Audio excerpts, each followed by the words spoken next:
Les agradezco enormemente por acompañarnos en este conversatorio que organiza la Asociación Civil Tábano, Cultura y Vida Cristiana. Desde nuestra asociación nos proponemos principalmente formar formadores que tengan su principal sustento, tanto teórico como práctico, en el conocimiento y la destreza de las artes liberales. Las artes liberales, como muchos saben, educan al hombre en lo más específico de su naturaleza. Es decir, colaboran con el desarrollo armónico e integral de sus facultades específicamente humanas, su inteligencia, su voluntad, teniendo en cuenta también su afectividad, que en el caso del hombre, es corpóreo espiritual. Bueno, hoy nos encontramos justamente para conversar sobre estos temas. En términos clásicos, muchos saben que las artes liberales comprenden el trivium y el quadrivium, pero lo más fundamental de todas ellas es que buscan algo más que la utilidad inmediata, ¿no? Apuntan al crecimiento interior, al dominio y gobierno del hombre sobre sí mismo, para que pueda obrar como un hombre cultivado, como un hombre culto, educado, es decir, como un hombre verdaderamente libre. Bueno, para guiarnos en esta reflexión, hoy tenemos el privilegio de contar con 3 invitados. El doctor Rubén Pereto Rivas, profesor, licenciado y doctor en filosofía por la Pontificia Universidad Santo Tomás de Aquino de Roma, ha dedicado todos sus estudios a la filosofía y a la historia de la filosofía medieval, es investigador del CONICET y tiene su lugar de trabajo en la Universidad Nacional de Cuyo, además de dictar clases en la misma universidad, tanto en el grado como en el posgrado. Se ha dedicado a la docencia y a la investigación de manera incansable, tanto en Argentina como en prestigiosas universidades del exterior. Autor de innumerables artículos y de algunos libros, entre ellos Evagrio Póntico y la Sedia, El platonismo en los padres de la Iglesia, El nacimiento de la cultura cristiana. El padre Marcelo Benítez, sacerdote de la Orden de las Escuelas Pías, es licenciado en Ciencia Política, profesor en Filosofía y Ciencias de la Educación. Se desempeñó como profesor en todos los niveles, primario, secundario, terciario, universitario. Ha sido director y representante legal en distintos colegios de la orden a la que pertenece. En la ciudad de Veracruz, México, fue vicerrector de la universidad y párroco en la parroquia universitaria San José de Calasanz. Durante 12 años se desempeñó como superior mayor de los Padres Escolapios en Argentina y actualmente reside en Buenos Aires, donde es formador de jóvenes religiosos que se preparan para ser sacerdotes y educadores en su comunidad. José Alberto Ferrari, esposo y padre de 6 hijos, profesor de Historia por la Universidad Nacional de Cuyo, Mendoza, realizó luego un MBA en la Universidad de Vitoria, España, autor de 2 lindísimos libros poéticos, Santa Nostalgia y Elogio de la Niñez. Se desempeñó como profesor en los niveles secundario, terciario y universitario, y es cofundador y actual director de estudios de la Academia Jauja Argentina. Bueno, les agradecemos especialmente su presencia y su generosidad para compartir su saber y experiencia. Haremos algunas preguntas, dando lugar a la conversación, y la idea es que entre los 3 puedan aproximar algunas respuestas a preguntas que todos nos hacemos actualmente sobre las artes liberales. Bueno, empiezo por lo primero, y lo primero, dice Aristóteles en la definición, entonces, ¿qué son las artes liberales? Pueden empezar por cualquier orden, a mí me da lo mismo, el que se sienta más cómodo y quiera empezar a intentar una respuesta. Bueno, a ver si me animo yo, aunque tengo la voz un poco difónica.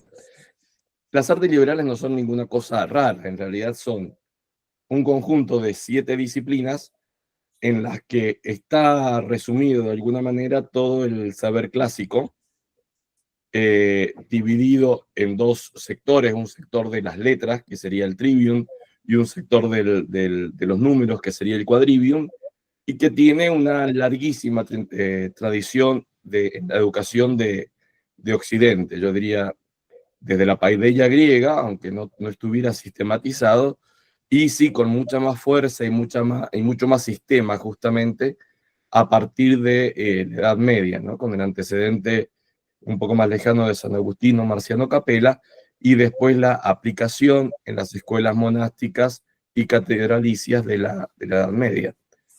Es decir, eso es una definición muy seca y muy breve de lo que son las artes liberales.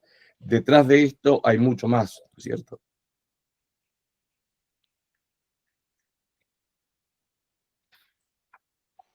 Padre. Esto es una suerte de examen, pero estas disciplinas son llamadas tradicionalmente liberales porque se oponían al concepto de lo servil.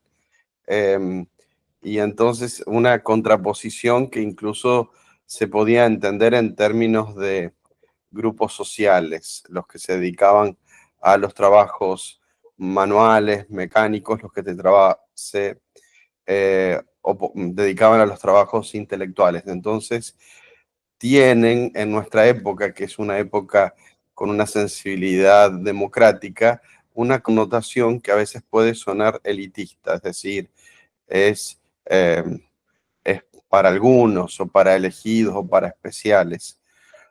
Pero me parece que tenemos que rescatar su sentido más genuino e incluso la misma expresión liberales, por el uso que tiene el concepto de liberalismo político, económico, tiene también hoy sus detractores o sus adherentes que no están en términos en lo que originariamente se entendía. Y lo que se entendía fundamentalmente es que son artes que tienen capacidad de liberarnos de el yugo de la ocupación para ganarnos el sustento y abrirnos a la perspectiva de conocimiento y de universalidad que es propia del ser humano y que tradicionalmente se ha visto ligada al concepto de ocio como fundamento de la cultura humana y el valor legítimo que tiene el espacio gratuito del gusto por conocer y por desplegar las capacidades humanas más allá de la obligación de lo laboral. Pero no hay que entrar en una contraposición entre lo manual y lo intelectual, entre el trabajo y el ocio, sino tratar de cuidar que en todo ser humano, incluso hoy en el que se dedica, y todos nos dedicamos a cuestiones de laboriosidad y de producción más técnica, tenemos una capacidad intelectual de esta apertura de la capacidad humana que supone el conocimiento liberal, la educación liberal. Gracias, padre. José. A ver, como para agregar quizás algo más, una cosa importante que a veces conversamos entre profesores y amigos es este doble significado de la palabra liberal o de artes liberales, porque ciertamente era propia de los hombres libres, pero también nos liberan del yugo del pecado y de la ignorancia, ¿no? Esas tinieblas, como reza la oración de Santo Tomás, con las cuales hemos nacido. Y creo, y ahí, bueno, podrán corregirme el padre Rubén, pero una de las interpretaciones bíblicas de estas 7 columnas, que son las columnas de la sabiduría, para muchos autores medievales, fueron las 7 artes liberales, eran las 7 columnas sobre las cuales se sustentaba, se apoyaba toda la cultura y la educación cristianas. Y bueno, y estas 7 vías de conocimiento que, bueno, por ahí no las dijeron, pero se conocen, pero que es la gramática, la lógica o dialéctica y la retórica, y después la matemática, la geometría y la música y la astronomía, son más que nada, creo yo, y puede ser una cosmovisión diferente a la concepción moderna de educación, son más herramientas que, como dijeron recién, nos perfeccionan a nosotros. el objeto propio de las artes liberales somos nosotros. Y lo digo porque a veces se puede confundir con las bellas artes. Entiendo que no sea tan común confundirlas con el área más, conocimientos más serviles, pero sí con las bellas artes, ¿no? O con la literatura, o el teatro, u otras cosas, y fundamentalmente me parece que lo importante y crucial es que son intransitivas, y el destino que tienen es nuestra propia perfección, que si por añadidura se da después todo lo demás, como creo que se da, hay que tener bien claro que lo demás es añadidura, ¿no? En este sentido, hay que subrayar que son artes, es decir, que son capacidades que se desarrollan, que se despliegan. Es un perfeccionamiento de habilidades intelectuales las que está aquí en juego. Es decir, decíamos, y se dijo al principio con mucha precisión por parte de Cisel, que atañen a lo específicamente humano, y entonces en esto específicamente humano están diciendo que es nuclear para entender que un ser humano ha desarrollado sus capacidades intelectuales fundamentalmente básicas. Y entonces, ¿cuáles son esas habilidades, esas capacidades humanas que uno va a identificar en un ser humano que las ha cultivado, y entonces va a promover en aquel que está en cultivo? Entonces, insistir en que son artes me parece que es crucial. No son corpus de conocimiento, no están en los libros, no sucede, no es un depositorio de datos. Sucede, es un alma humana, una inteligencia humana que es cualificada por este desarrollo. Y entonces, en general, muchas artes tienen su obra, que es el producto del arte, que es externo, el arte mecánica, no sé, hacer un traje, hacer un dispositivo eléctrico, hacer una comida rica. El ergon, la obra producida, es externa. En las bellas artes también la obra producida es externa, porque es la danza, o la representación teatral, o el canto, y entonces uno lo juzga el arte por su obra de arte, ¿no? La obra de arte. En cambio, aquí la obra no es externa, como señalaba José, sino es interna, es inmanente a la propia alma, a la propia inteligencia, y la perfecciona y la cualifica a ella misma. Siguiendo un poco, perdón, Rubén.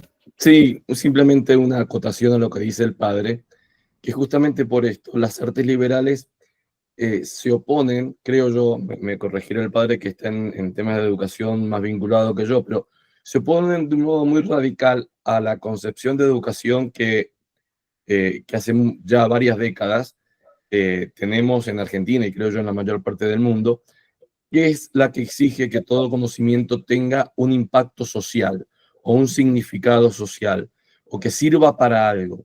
Es decir, las artes liberales, justamente porque son liberales, no sirven en el sentido de que no son servidoras, que es un tópico decirlo, pero no tienen una idea de que yo con eso puedo hacer algo para, de un modo inmediato, mejorar la sociedad o mejorar no sé, una zona donde hay pobreza, o inventar una nueva máquina.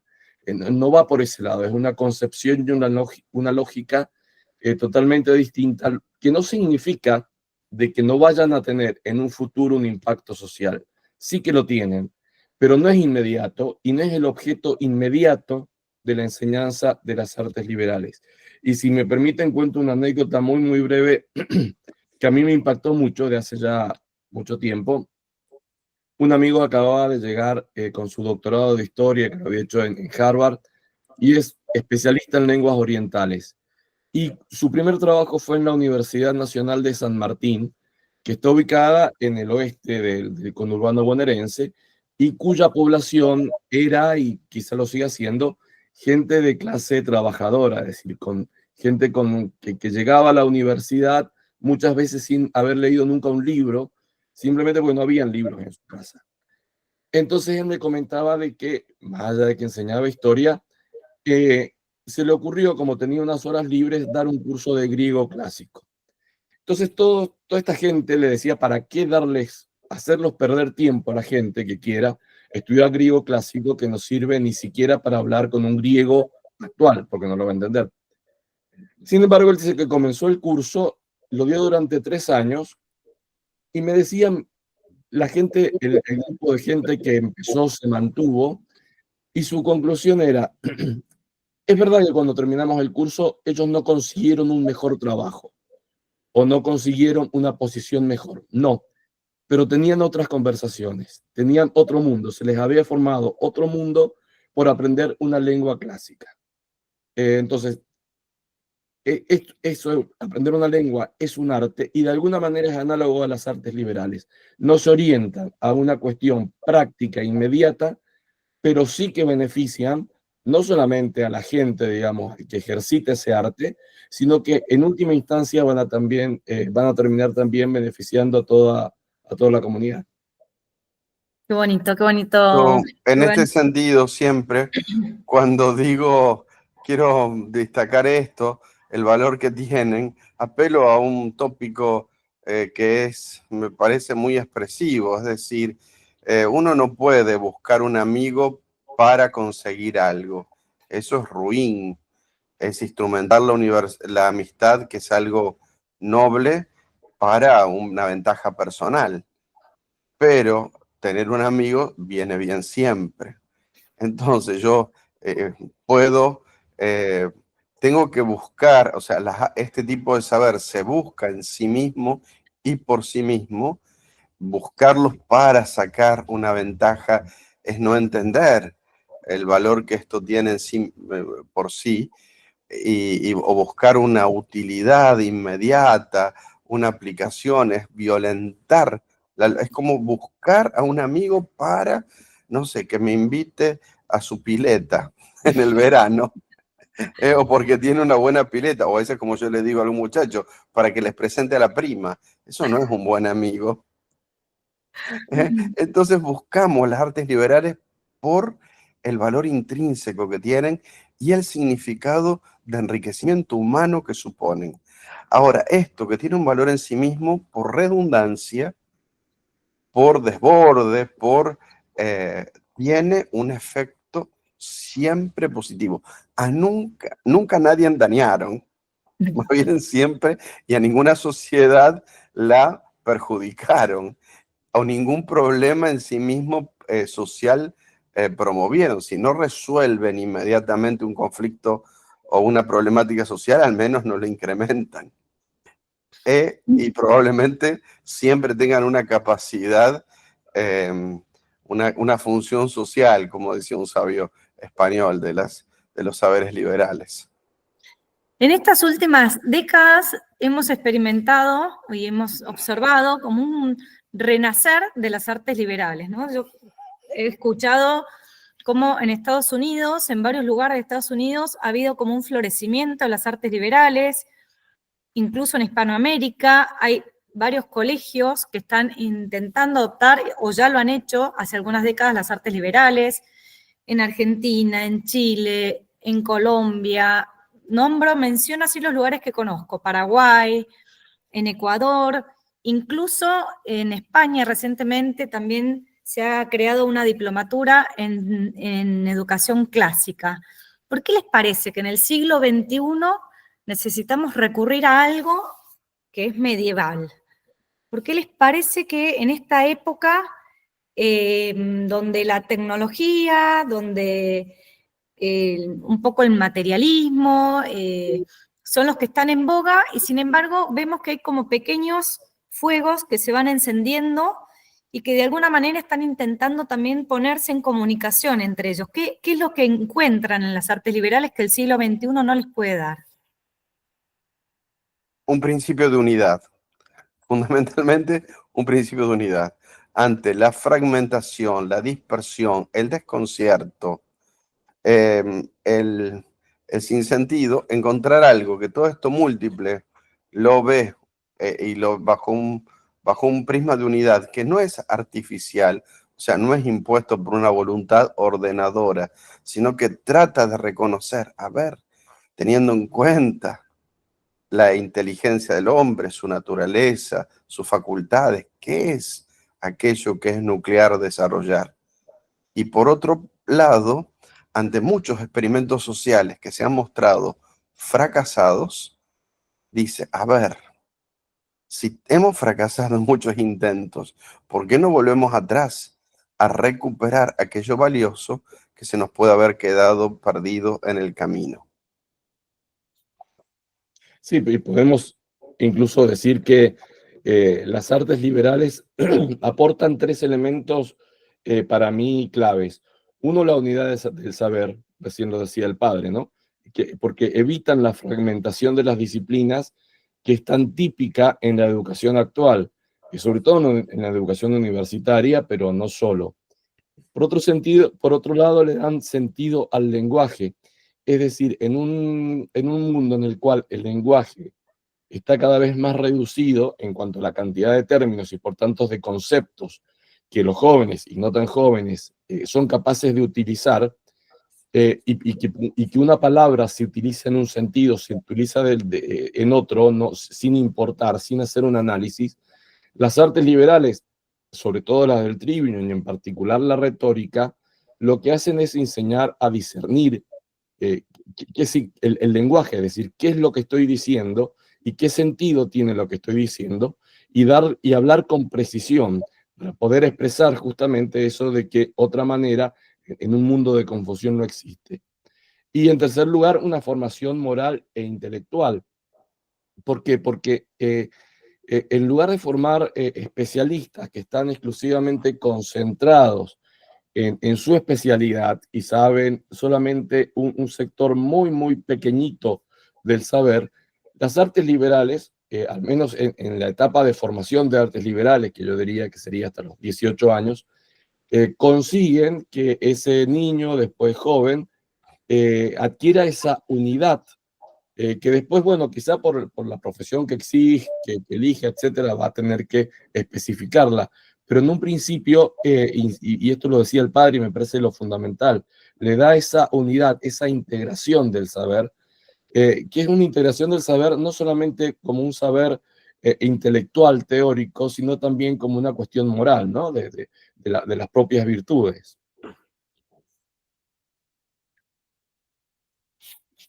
Estás muteado, José. Ahí está. Te decía, Giselle, que yo desconozco la respuesta a la pregunta que has hecho, pero sí puedo decir brevemente nuestra experiencia y yo creo que hace unos 10 años, más o menos, o 12, que empezamos a pensar así una educación diferente ante el fracaso, la crisis de la educación argentina y mundial. Creo que eso quizás es una de las causas. Se hizo muy patente la crisis y el nivel de los alumnos que tenían al ingresar a la universidad era espantoso también, porque no habían adquirido estas herramientas que cuenta el padre, y estaban todos los profesores absortos en darles un montón de información fáctica, cuantificable, medible, que si no llegaba, bueno, no sé, toda la currícula esta moderna, y para nosotros fue un descubrimiento, y al mismo tiempo otros que ya venían haciendo lo mismo y de los cuales fuimos abrevando un montón de conocimientos y de experiencia. Yo pienso que también lo que dice el padre nos logra una unidad, porque es muy distinto al planteo moderno de la educación, incluso de ciertas currículas que pueden ser católicas, que son católicas, pero el enfoque moderno de ponerse a considerar las asignaturas por encima de estas habilidades, de este arte, que es lo que realmente es diferente e importa porque te enseña a cómo aprender, que los alumnos aprenden a aprender en vez de aprender un montón de cosas, y entonces como que quizás te coloca en otro lugar en donde se puede hacer un montón de cosas, y probablemente ahí esté lo segundo que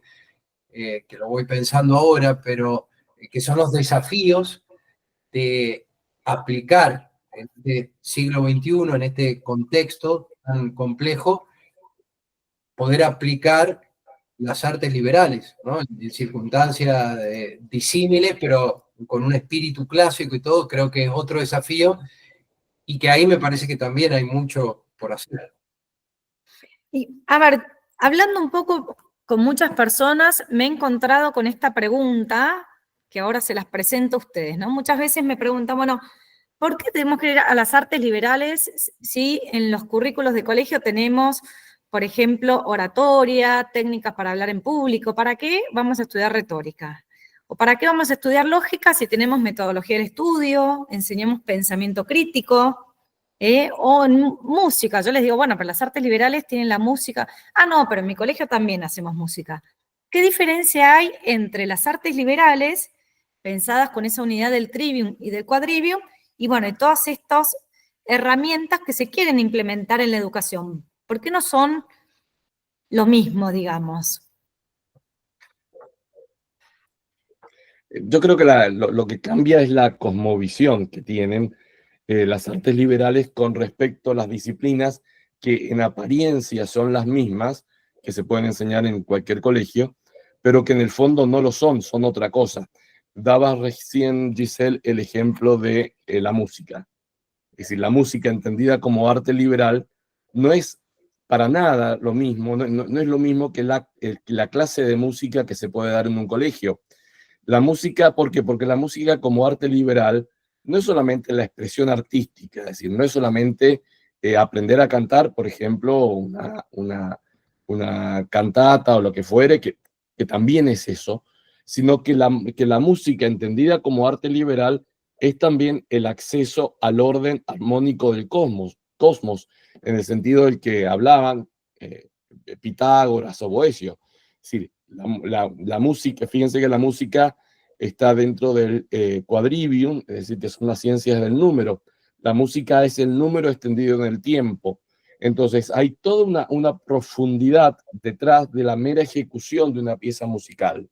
Entonces, y lo mismo pasa con las otras artes liberales. Mencionaste recién, por ejemplo, la retórica. Sí, una cosa es la retórica y otra cosa es la oratoria, que se puede dar en un colegio. ¿Por qué? Porque la retórica no es solamente hablar bien en público, sino que es saber qué decir, cómo decirlo y por qué decirlo. Es decir, la retórica integra cuestiones éticas, estéticas y tiene que ver fundamentalmente con la verdad. La oratoria puede llegar a ser una técnica que meramente se ejercita y uno puede ser como un buen abogado convincente y por lo tanto convence de algo que no es verdad. En cambio, la retórica, en tanto que arte liberal, tiene una profundidad muchísimo mayor, es decir, detrás hay una cosa totalmente distinta. No, que sea totalmente distinta es demasiado decirlo de un modo muy exagerado, pero en realidad la oratoria que se puede enseñar en un colegio es apenas un barniz de la retórica como arte liberal, ¿no? En este sentido, además de la cuestión del enfoque que pueden tener muchos de estos planteos más recientes con respecto a los planteos clásicos, que es lo que señala el profesor Peretó, hay también otro elemento a considerar y es el hecho de que en muchos de estos planteos más recientes, lo que estas materias o espacios se incorporan al modo de parches. Entonces, bueno, me doy cuenta que los chicos tienen falencia en esto y le sumo oratoria, o le sumo, digo, no piensa, no razona, le meto unas horas de pensamiento crítico, les pongo, entonces el modo de resolver el problema es un modo que termina acrecentando el problema, porque no está dilucidándolo al problema en su magnitud, y el problema es el enfoque acumulativo, sumativo, de saberes que se presentan como ya instituidos, y para que el muchacho, el niño, el estudiante, se los incorpore y los procese. Entonces, ese esquema de procesamiento de la información, yo tengo que darle un poquito más de información que está faltando para hacer, entonces, y esta es la información que va a sanar el asunto. No, el modo de resolverlo sumando, al menos en el discernimiento que yo he podido hacer del asunto, termina siendo parte del problema y no de la solución. Entonces no se trata de cuántas cosas yo sume, sino se trata desde dónde yo plantee la totalidad, dónde vea los núcleos, dónde ponga los ejes y dónde ponga las acentuaciones, y cómo afronte desde ese núcleo la diversidad del saber humano. Porque además, porque también esto tiene un problema, y es que insistir simplemente que estamos haciendo artes liberales por una cuestión de insistir en los procesos mentales, formales y demás, puede degenerar en un formalismo educativo donde diga lo importante es lo que piense, no aquello que, el pensar, no aquello sobre lo cual piense. El espíritu de las artes liberales no disoció las habilidades de los temas sobre las cuales se ejercen esas habilidades. Se insiste en la unidad del sujeto, sus facultades y sus capacidades que se desarrollan por medio del trivium y del quadrivium, pero también se insiste en la unidad de la realidad, que es la que el chico explora mediante la palabra y el número. Una realidad que también viene mediada por una tradición, es decir, una transmisión de un patrimonio socialmente acumulado a lo largo de generaciones, que tiene también que tener un principio de discernimiento de cómo ofrezco ese patrimonio.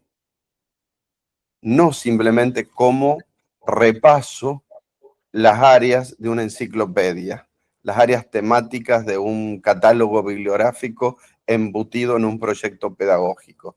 Discúlpenme la vulgaridad, pero los currículos muchas veces son embutir, meter, así como cuando se hace una fábrica de chorizos, un relleno, que es una mezcla de todo, en un tubito de donde va a salir el producto. En cambio, nosotros lo que tenemos es, por un lado, un ser humano que es uno, una realidad que es una, y una herencia cultural, una tradición que es una. En la interacción entre la unidad del sujeto, la unidad de la realidad y la unidad de la tradición, de la comunicación intergeneracional, es donde también se cifra, a mi entender, en lo que alcanzo a vislumbrar, la fecundidad de un modelo clásico de educación. Muchas gracias, Padre José. ¿Qué decir? Yo creo que vuelvo a subrayar lo que comentaba recién y que lo dijo el padre también.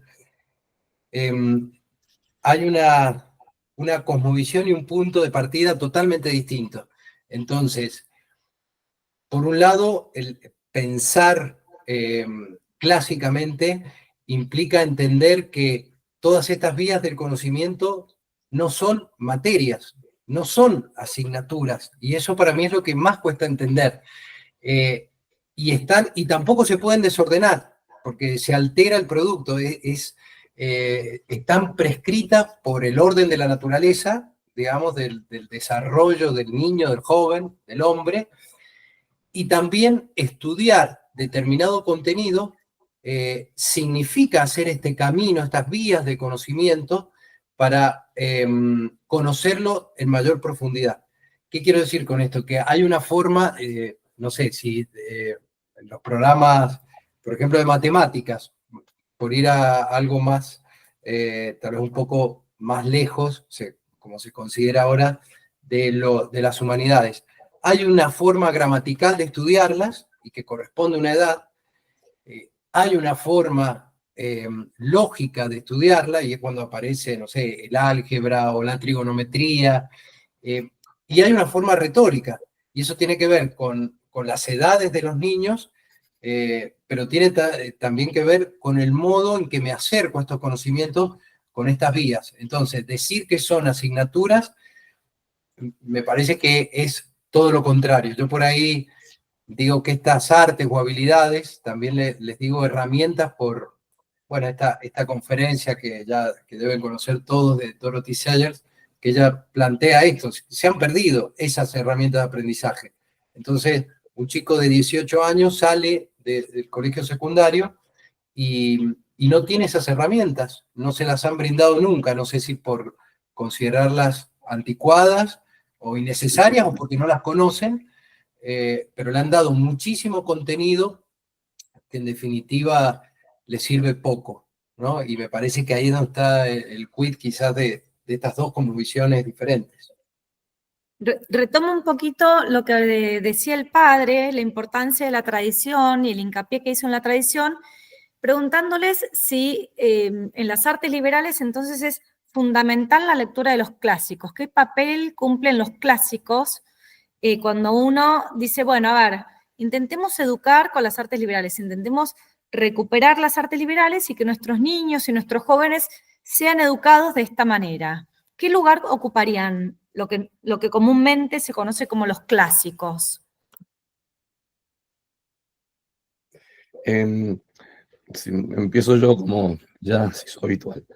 En la Edad Media, las artes liberales, al menos en la época del Renacimiento carolingio, no sabría decir si antes también, las artes liberales se comenzaron a enseñar, como decían, en los monasterios y bueno, las escuelas catedralicias todavía no existían, pero en los monasterios, con la finalidad de que los jóvenes que luego iban a ser monjes y los que no iban a ser monjes, porque también allí se educaban los miembros que luego iban a tener alguna función de gobierno, fueran capaces de leer la escritura. Porque el problema que se encontró Carlomagno, y para lo cual llamó al Alcuino de York como su ayudante en esta materia, era que no sabían leer latín, por supuesto, no sabían leer la escritura. Entonces, las artes liberales, al menos en ese periodo medieval, tuvieron una finalidad: aprender a leer, pero no aprender a leer mecánico, sino el aprender a leer en profundidad la escritura. Entonces, si nosotros salimos de esto y decimos, bueno, no es solamente aprender a leer las escrituras, sino también los clásicos. De hecho, en esa etapa de la historia, me refiero siglo IX, X, se retoman la lectura de los clásicos, sobre todo los clásicos latinos, que eran los que conocían. Es decir, que las artes liberales se ordenan y se ordenaron históricamente a aprender a leer los clásicos. El primer gran clásico es la escritura, por cierto.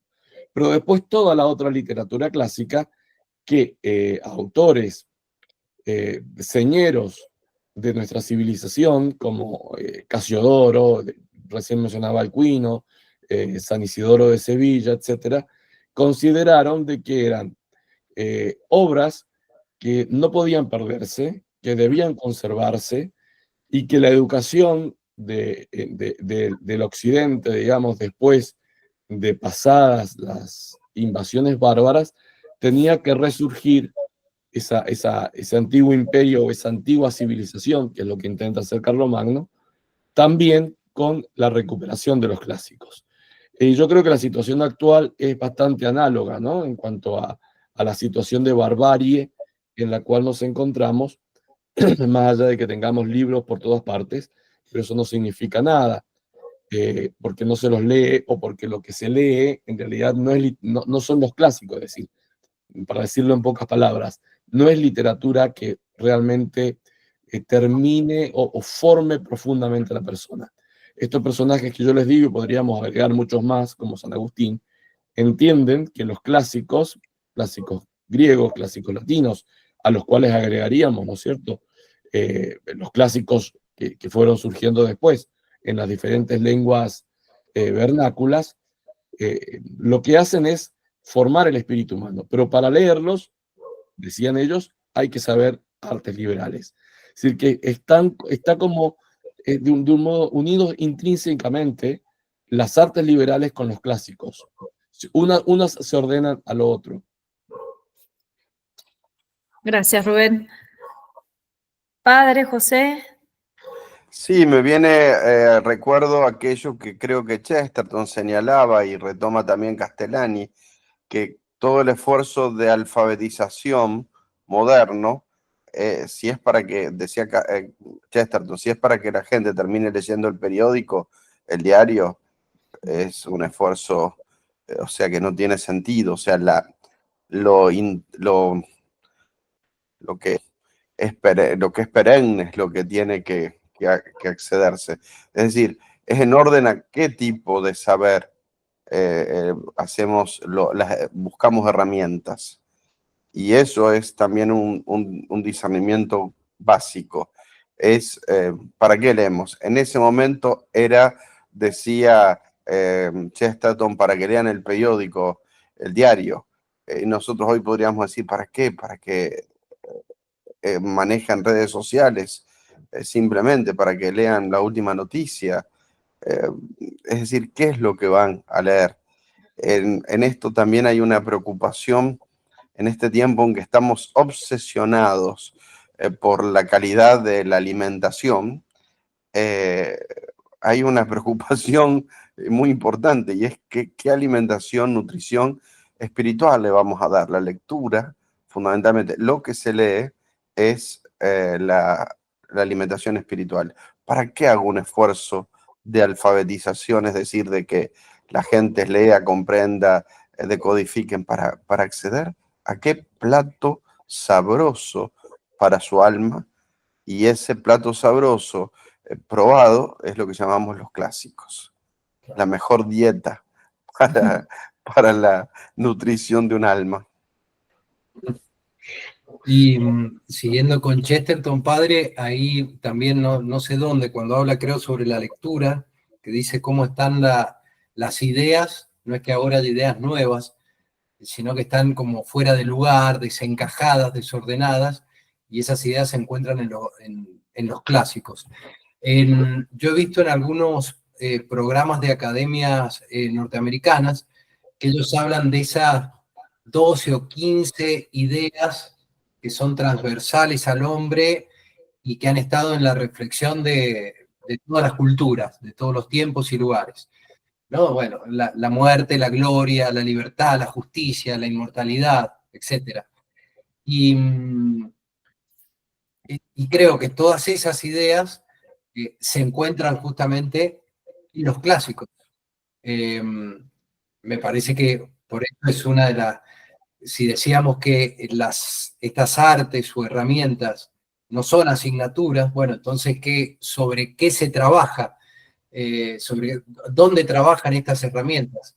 Bueno, yo creo que en esos contenidos, no sé, ustedes lo sabrán mejor, pero por ahí en la época medieval, en la temprana Edad Media, serán sobre temas de teología probablemente, o de ética, o de historia de la antigüedad también. Y creo que eso no ha cambiado mucho, y que es importante sostener los clásicos, o sea, que sean la materia sobre la cual nosotros podamos trabajar. Bueno, creo que ese es un gran desafío, y por eso está todo este movimiento de los grandes libros y todos estos corpus de textos clásicos, como ha dicho el padre, en las escuelas pías. Me parece que es fantástico y que es el material propicio para poder trabajar estas habilidades. ¿Y qué diferencias ven ustedes, ya sea en el aula o en los chicos que empiezan a egresar del colegio secundario y que empiezan la universidad? ¿Qué diferencias ven en un chico que ha pasado por las artes liberales, por lo menos en las experiencias que se están teniendo actualmente en Argentina, ya que los cuatro estamos acá en Argentina, y un chico que ha ido, por ejemplo, a un buen y prestigioso colegio, no sé, en Buenos Aires, en Capital Federal, en Córdoba, en Mendoza. ¿Qué diferencia encuentran ustedes? Yo, si me permiten, hablaría primero, pero porque si no, o sea, los que saben más tienen que ir cerrando y concluyendo las ideas, si no me he quedado al final y eh, también lo que digo es una experiencia, y sin dar nombres así de instituciones ni nada, pero he estado, por ejemplo, con chicos de 18 años que más o menos están en quinto y hemos tenido algunos socráticos sobre algunos textos, eh, y se nota la pobreza que tienen en el manejo de las herramientas, de estas herramientas intelectuales. Entonces, como no saben de sintaxis o hay problemas sintácticos u ortográficos, mucho más los hay en los argumentos, por ejemplo, eh, que pueden exponer. En cambio, por ahí, con algunos jóvenes que se les ha intentado brindar una educación clásica sobre la base de las artes liberales, es como que se nota mucho en sus trabajos orales y sobre todo pienso en los trabajos escritos, que es otra de las cosas que me parece que se han dejado mucho junto con esto de los clásicos, de la escisión del saber, el trabajo escrito. Se nota mucho más el manejo de herramientas, por más que por ahí no haya determinados conocimientos, se nota. Ahora, esto lo digo, pero así que es más pregunta que una respuesta. Quizás una de las cosas que yo pueda ver manifiesta en estos jóvenes que se les intenta dar una educación clásica, es que empieza a aparecer de a poco el deseo de buscar la verdad y el júbilo en ese proceso de conocimiento. Insisto, lo planteo más como una pregunta, pero me parece vital que exista ese deseo y ese júbilo, porque es la única manera, me parece, de que haya frutos en su inteligencia y de que se desarrolle y se ejercite más la capacidad de atención. Si no está el deseo, bueno, eso lo dice Simone Weil también en ese ensayo del buen uso de los estudios escolares, pero si no está, es muy difícil lograr en ellos estos conocimientos y el desarrollo de estas habilidades.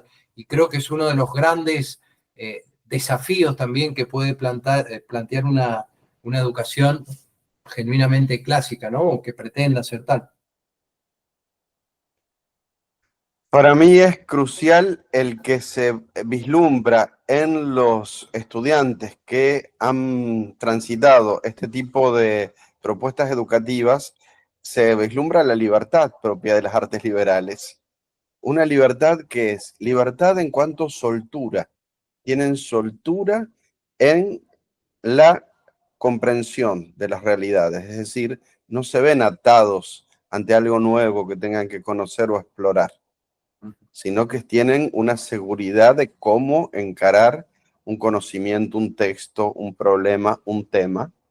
Entonces esa soltura al introducirse en cuestiones, soltura al discurrir sobre esas cuestiones y soltura al comunicarse sobre esas cuestiones. Esa posibilidad justamente es la de tener afianzadas la gramática, la lógica y la retórica. En esta, si reducimos fundamentalmente a la cuestión del trivium dentro de las artes liberales, que es entonces, esa soltura, esa libertad, ese dominio de la propia capacidad intelectual y ese despliegue, esa es la gran cosa. Junto con esto, como señalaba José, el gozo. esto, como es gozoso, ¿por qué? Porque lo que nos genera gozo, a la rana le genera gozo saltar, y al águila volar, y al ser humano conocer. Entonces, y comunicarse en torno a lo que conoce. Entonces, el gozo genuino que esto va en contra de ese anestesiamiento que se produce en mucha propuesta educativa artificial que no sigue la lógica del humano. Entonces, entonces hay simulacros. En la escuela está llena de simulacros, cosas que son como si. Pero en estas propuestas, por ejemplo, la inquietud por los temas desborda la unidad, desborda la evaluación, desborda la calificación, y entonces te estalla en un recreo.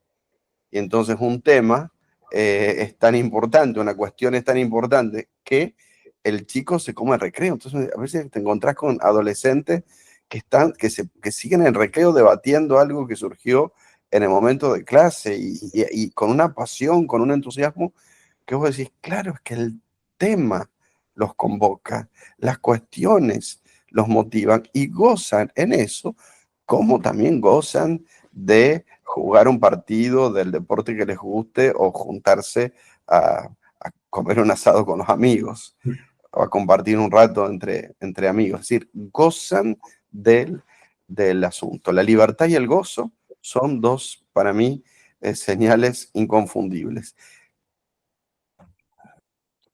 Para acentuar lo que dice el padre, yo en la universidad recibo a los alumnos en segundo año de la carrera de filosofía. Y la diferencia es abismal entre aquellos que han pasado por algún colegio que hay en Mendoza, que yo no diría que es un colegio de artes liberales, pero intentan dar una formación clásica, y durante muchos años lo hicieron y muy bien, con aquellos otros que han ido a un colegio común y corriente. Es decir, la diferencia es abismal en cuanto a la capacidad que tienen para interpretar un texto, para desentrañar el texto y para exponer ese texto. Y lo que es curioso, que el padre lo ve en los chicos del colegio secundario, es ese enorme entusiasmo que hace que sigan discutiendo lo mejor en el recreo, ¿sí? Como que no quieren que termine la clase porque se han quedado enganchados con un tema que es un tema de filosofía medieval, que habitualmente uno dice, el chico que estudia filosofía estudia para ser un revolucionario, para estudiar filosofía contemporánea. Aquí muchos quedan, es decir, no es que todos después se dediquen a filosofía medieval, en absoluto, pero quedan muy comprometidos con la idea de la filosofía medieval, sobre todo aquellos que vienen de esta formación, porque se entusiasman con la lectura de textos que a veces son textos arduos, como los de Abelardo, los de Scott Eriugena, etc. Son textos arduos, no son textos fáciles, pero sin embargo ya al tener las herramientas son capaces de inteligirlos, es decir, de verlos dentro, de exponerlos y de discutirlos, ¿no? Sí. ¿Y qué piensan ustedes de los maestros o los profesores que deberían tener, no, que deberíamos tener en las escuelas para poder enseñar artes liberales? ¿Cómo hacemos para formarlos? ¿Cómo hacemos para ayudarlos? Si empieza a haber nuevas propuestas pedagógicas, digamos, en distintas iniciativas educativas, bueno, tendríamos que contar, digamos, con maestros, con profesores. ¿Cómo se podría lograr eso? ¿Qué es lo que saben que se está haciendo? ¿Cómo lo harían ustedes?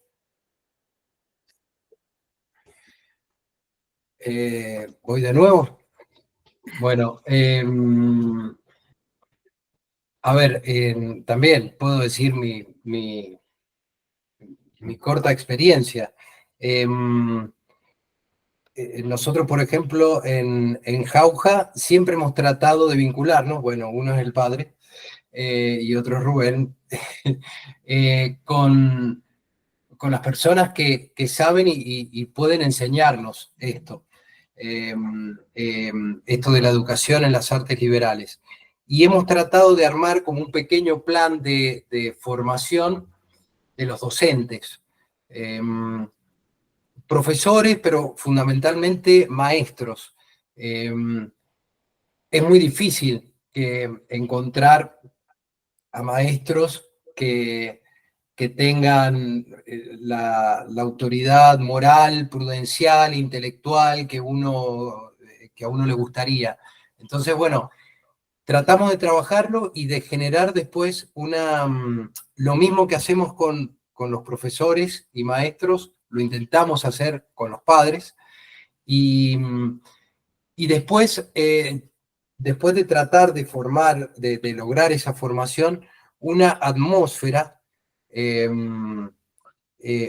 una atmósfera clásica, que se lo iba a decir recién, lo dice Charlotte Mason, que intentó traer esto de la educación clásica en la Inglaterra de principios del siglo XX, y bueno, y ella, una de los instrumentos fundamentales de la educación es esto de presentar las ideas vivas, que está relacionado con los clásicos, pero otra cosa es el tema de la atmósfera y tratar de lograr ese espacio, ese ámbito en el cual se pueda educar clásicamente, porque los embates, me parece, de la sociedad son muchos, por poner el principal, que son las pantallas. Entonces, intentar generar esa atmósfera y tratar de lograr que todos vean en una misma dirección, bueno, creo que es lo importante, amén de que no se logre a veces lo ideal, empezando por uno mismo, empezando por mí, ¿no? Porque a veces aparece esta pregunta, bueno, uno para enseñar clásicamente tiene que haber sido educado clásicamente, sí, no, bueno, yo en mi caso creo que gracias a Dios tuve una buena educación, pero no me formé en las artes liberales y tuve que empezar a releer o a leer en algunos casos los clásicos cuando empezábamos con todo esto. Entonces, bueno, creo que es un desafío grande para los profesores y directivos, ¿no? De hecho, yo no puedo hablar mucho sobre esto, creo que el padre y José tienen mucha más información y experiencia. Me da la impresión de que justamente, como decía Giselle, tanto en Argentina como en otros países de Hispanoamérica, siguiendo un poco lo que ya había comenzado hace más tiempo en Estados Unidos, hay toda esta necesidad de retornar a los estudios clásicos. Están surgiendo, al menos en Argentina, iniciativas para formar en general en artes clásicas, pero enfocadas principalmente en los maestros y profesores que dan clases. Nosotros vamos a tener dentro de, a fines de mayo, un congreso aquí en Mendoza sobre un filósofo conservador británico, y se van a presentar en el marco de este congreso 2 diplomaturas en educación clásica. Una que se da en la Universidad Nacional de Cuyo y otra que es de la Universidad Nacional de San Luis. Y como esta, hay otras más en el país. Es decir, que yo creo que poco a poco la necesidad va a ir generando iniciativas. No sé si será fácil, no sé si funcionarán, pero me parece que es el modo que tenemos para ir supliendo esa falta que señalaba José, ¿no?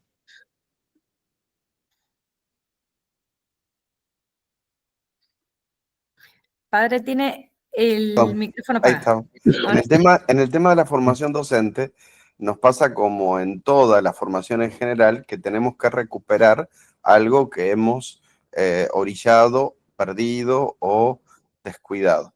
Entonces, y además, uno se encuentra el que tiene que llevar adelante un proyecto renovado, pareciera que es el que menos condiciones tiene de estar al frente, porque no tenemos los docentes, no tenemos el sujeto docente que encarne o que ponga en movimiento esto que intuimos. Pero encerrarnos demasiado en eso es encerrarnos en un planteo que no es realista.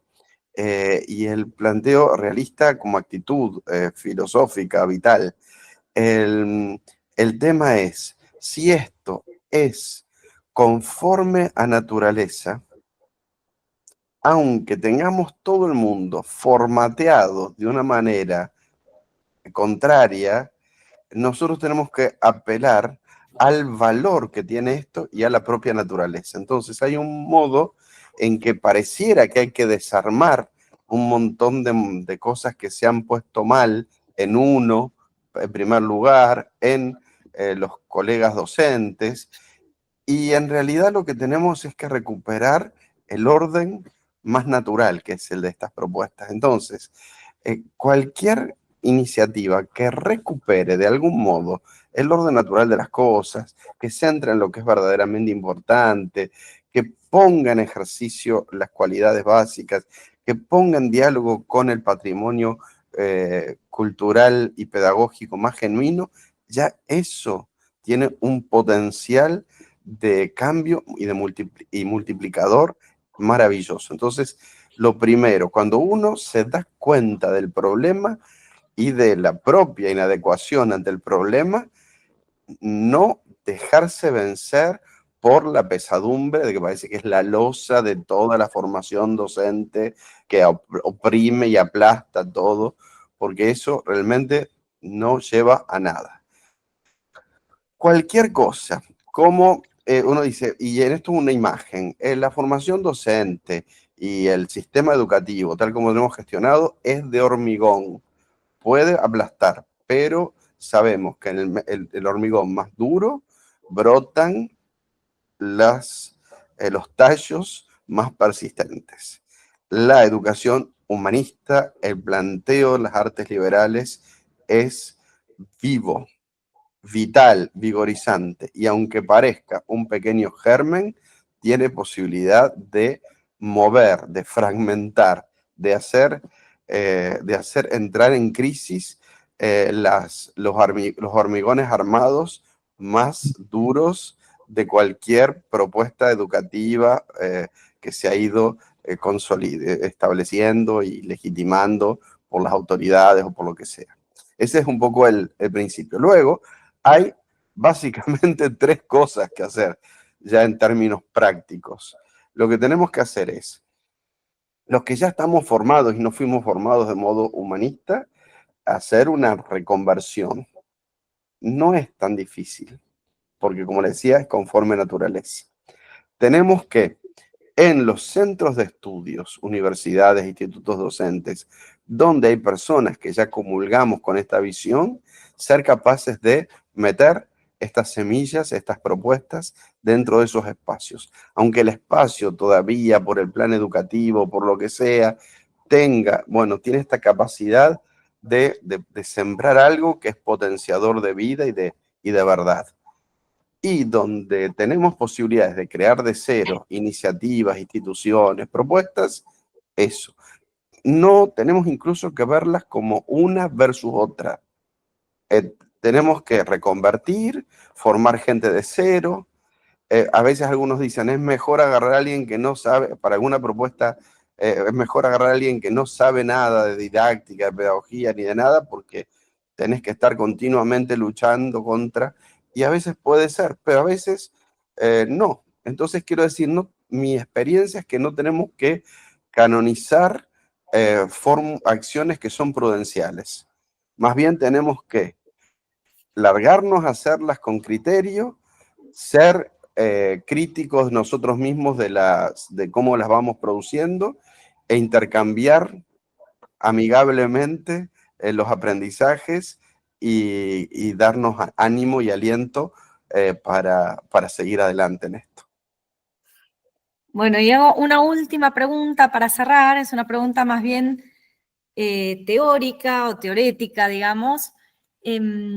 Estuvimos hablando constantemente, se mencionó la cosmovisión propia de las artes liberales, la tradición en la cual se asienta, etcétera. ¿Podrían enumerar cuáles son los principios antropológicos y metafísicos fundamentales para las artes liberales, donde uno dice, bueno, si esto no está asentado, es difícil que las artes liberales florezcan y den frutos?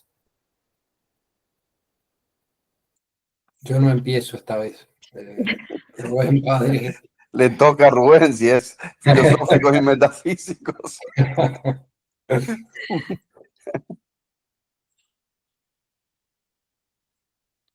Rubén está con el micrófono apagado. Ahí está. ¿Aún sigue apagado? A ver, ahora. No. Ahí está. Ahí está, ahora sí. Sí, yo soy filósofo, pero no soy historiador de la filosofía, no soy metafísico. Pero así que, que el padre no me, No le tiro. no me señale, no me señale. A Entonces ver, yo me animo. Ah, perdón. no, en pocas palabras, la antropología, como el padre ha insistido en varias ocasiones, las artes liberales son siempre catafísicas, es decir, según la naturaleza. Por lo tanto, no son cosas extrañas o cosas extravagantes, ¿no? Es decir, desde un punto de vista antropológico, ¿qué hombre es apto para ser educado en las artes liberales?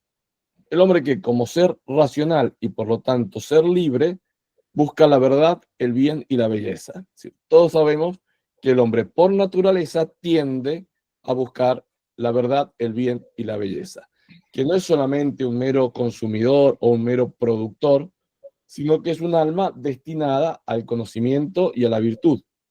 Entonces, de esa manera es bastante fácil, podemos decir, porque es la naturaleza, es darle al joven o al niño lo que su propia naturaleza, lo que su propia antropología le está pidiendo. Entonces, yo no sé si me detendría demasiado en decir cuáles son las condiciones, porque son las condiciones más básicas e incluso más elementales que hasta el sentido común nos dice, desde el punto de vista metafísico.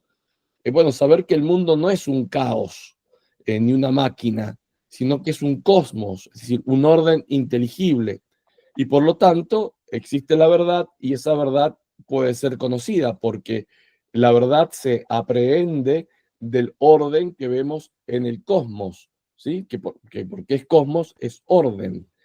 Entonces, me parece a mí que los principios, si podemos hablar de cuáles son los principios o los fundamentos filosóficos, son los fundamentos filosóficos de lo que no sé, la filosofía perennis, darle un nombre, aristotélicos, o los principios filosóficos que desarrolla Santo Tomás, ¿no? Eh, no una cosa demasiado rebuscada. En este punto me parece que tenemos que hay una tentación que es tratar de oponer ideología a ideología, sistema a sistema. Entonces pensar que como muchas cosas hoy se presentan en un diseño, en un formato ideológico y de sistematización y de bajada de línea, hay que oponer a eso una cosa contraria de la misma índole. Y me parece a mí que esa estrategia o ese enfoque es, digamos, además de estar dependiendo de un planteo que es ajeno, está insistiendo, jugando un partido que no es el nuestro. Aquí lo que hay que es afirmar estas cosas básicas y no como quien cierra los ojos y las recita, sino quien abre los ojos y las reconoce. Los principios son eso, no un cerrar los ojos y recitar ideas, sino un abrirlos bien amplios, mirarlos, nombrarlos. Entonces son cosas básicas. Hay verdad, tenemos capacidad de conocerla con todos los límites que tenemos y tenemos capacidad de comunicarla. Hay comunidad humana, entonces el diálogo es central en el aprendizaje. El diálogo intergeneracional, el diálogo con los muertos que nos han legado su sabiduría. Y entonces, ¿qué es educar? Es habilitar a los jóvenes para este gran diálogo que es la tradición occidental, que es un diálogo sobre qué es verdadero, qué es bueno y qué es bello, o sobre todos esos grandes temas del hombre, del amor, de la vida, de la muerte, y entonces del sentido de las cosas. Y en ese diálogo me habilito leyendo y enseñando a leer los grandes libros del gran libro del mundo, los grandes libros de la historia y el gran libro de la escritura. Entonces, ¿qué es estar educado? ¿Qué es ser un hombre educado? Es un hombre que está en condiciones de ser partícipe de este diálogo. Entonces, tampoco hay que separar demasiado las habilidades de dialogar con el asunto sobre el cual se dialoga, porque es también una separación artificial. Entonces este es el hombre cultivado que queremos ser y queremos promover.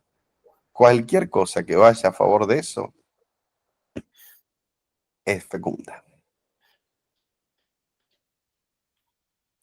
José, ¿querés agregar algo? No, Giselle, muchas gracias. Bueno, muchísimas gracias a ustedes. La verdad que nos enriquecieron muchísimo con todo lo que han dicho y bueno, fue muy agradable compartir este rato con ustedes.